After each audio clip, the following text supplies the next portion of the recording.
SFI राज्य committee द्वारा राष्ट्रीय छात्रवृत्ति योजना के त्रुटिपूर्ण आवेदन पत्रों के सत्यापन की तिथि बढ़ाने हेतु प्रेस विज्ञप्ति जारी की। एसएफआई राज्य कमेटी ने प्रेस विज्ञप्ति जारी करते हुए कहा कि हिमाचल प्रदेश में राष्ट्रीय छात्रवृत्ति योजना के अंतर्गत मिलने वाली छात्रवृत्ति की आवेदन करने की अंतिम तारीख 18 दिसंबर थी और जिन छात्रों के आवेदन में कोई त्रुटि या अनियमितता आई थी उनके आवेदन में सुधार करने की तिथि 28 दिसंबर थी। लेकिन हिमाचल प्रदेश की भौगोलिक स्थिति व संचार की स्थिति ठीक न होने के कारण कुछ छात्र उसे ठीक नहीं कर पाए थे। जी, सबसे पहले आपका परिचय। मैं अनिल ठाकुर, एसएफआई हिमाचल प्रदेश राज्याध्यक्ष।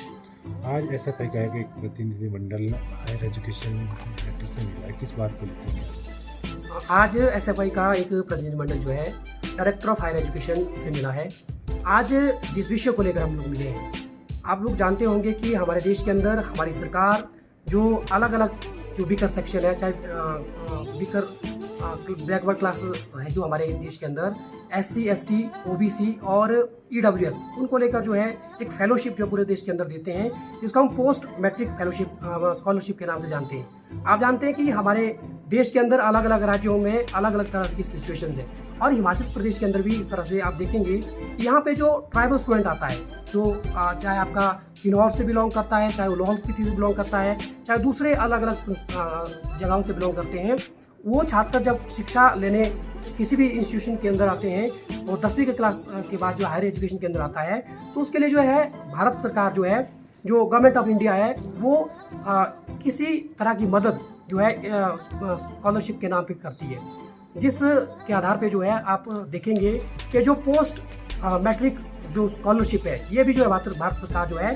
छात्रों को प्रोत्साहित करने के लिए, छात्रों को जो है जो मेरिट स्टूडेंट है उसके लिए और उसकी आगे की शिक्षा को पूरा करने के लिए जो है देती है। लेकिन हिमाचल प्रदेश के अंदर आप देखेंगे कि अभी जो इसकी रजिस्ट्रेशन की जो डेट थी, उसकी क्लोजिंग जो है 18 दिसंबर को हुई है और 18 दिसंबर से लेकर आप उसके अंदर जो वेरिफिकेशन, जो सर्टिफिकेट वेरिफिकेशन करना था, चाहे नोडल ऑफिसर के द्वारा, चाहे वो आपके दूसरी जो स्टेट का नोडल ऑफिसर है, चाहे मिनिस्ट्री ऑफ भारत सरकार की जो मिनिस्ट्री है उसके नोडल ऑफिसर ने जो है उसकी वेरिफिकेशन करनी थी, उसके अंदर जो है सिर्फ 10 दिन का समय जो दिया गया था। हमारे हिमाचल प्रदेश के अंदर भी अगर आप देखेंगे कि दूसरे स्टेटों के अंदर, चाहे गोवा है आपका, चाहे उत्तर प्रदेश है, उत्तराखंड है, या आपका जो है जम्मू एंड कश्मीर है, वहाँ पे काफ़ी बेरी उस जो सर्टिफिकेट वेरिफिकेशन की है उसके अंदर जो काफ़ी बेरी जो उसमें है। हमारे प्रदेश के अंदर जो है वो दिसंबर के महीने में ही क्लोज हो गया, 28 दिसंबर को। लेकिन हम ये मांग कर रहे हैं कि सिर्फ 10 दिनों के अंदर जो है जो छात्र इसके अंदर जिसने एनरोल्ड किया है उसको वेरिफिकेशन के लिए जो है ये कम समय दिया गया था, जिसके लिए हमने आज डायरेक्टर महोदय से मांग की है कि हमारे स्टेट के अंदर जो इस तरह के छात्र है, जो भी इस दायरे के अंदर आते हैं, इस स्कॉलरशिप के दायरे के अंदर आते हैं, उनके लिए जो नोडल ऑफिसर जो वेरिफिकेशन करते हैं, उस वेरिफिकेशन की डेट को जो इंस्टीट्यूशन लेवल पे जो वेरिफिकेशन होनी है उसको जो है लगभग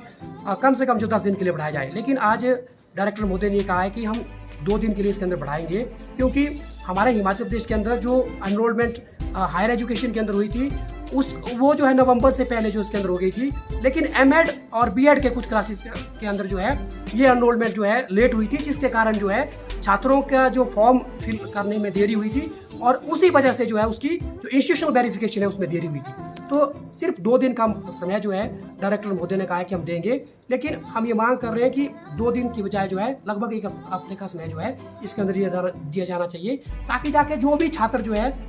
उस वेरिफिकेशन के अंदर जो छूटे हैं वो जो अपना वेरिफिकेशन जो है इंस्टीट्यूशन लेवल पर भी और स्टेट जो नोडल ऑफिसर है उसमें भी जो है वो कंप्लीट कर सके। इस मांग को लेकर जो है आज स्टेट